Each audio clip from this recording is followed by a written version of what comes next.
দল পুনর্গঠন করতে না পারলে দেশ পুনর্গঠন সম্ভব হবে না বলে মন্তব্য করেছেন বিএনপির ভারপ্রাপ্ত চেয়ারম্যান তারেক রহমান। সোমবার রাজধানীর গুলশান কার্যালয়ে বিএনপির সদস্য নবায়ন কর্মসূচি উদ্বোধন অনুষ্ঠানে তিনি এ মন্তব্য করেন। লন্ডন থেকে ভার্চুয়ালি যুক্ত হয়ে নিজের সদস্যপদ নবায়ন করেন তারেক রহমান। পরে মহাসচিব ও জ্যেষ্ঠ নেতারা সদস্যপদ নবায়নের ফর্ম পূরণ করেন। 20 টাকা দিয়ে সবাই সদস্যপদ নবায়ন ফর্ম সংগ্রহ করেন। এই সময় দেশের জন্য সবাইকে ঐক্যবদ্ধ হয়ে কাজ করার আহ্বানও জানান তারেক রহমান।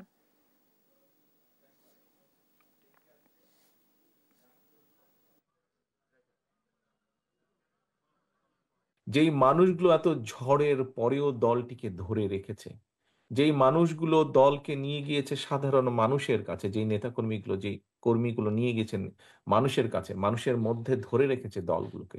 যেই মানুষগুলোর কারণে আজ আমরা আমাদের অবস্থান থেকে আমাদের কথাগুলো বলতে পারছি, সেই মানুষগুলোকে আবার আমরা একত্রিত করতে চাই, ঐক্যবদ্ধ করতে চাই। এবং সেইজন্যই আজকে আমাদের এই সদস্যপদ নবায়নের আজকের এই আনুষ্ঠানিকতা।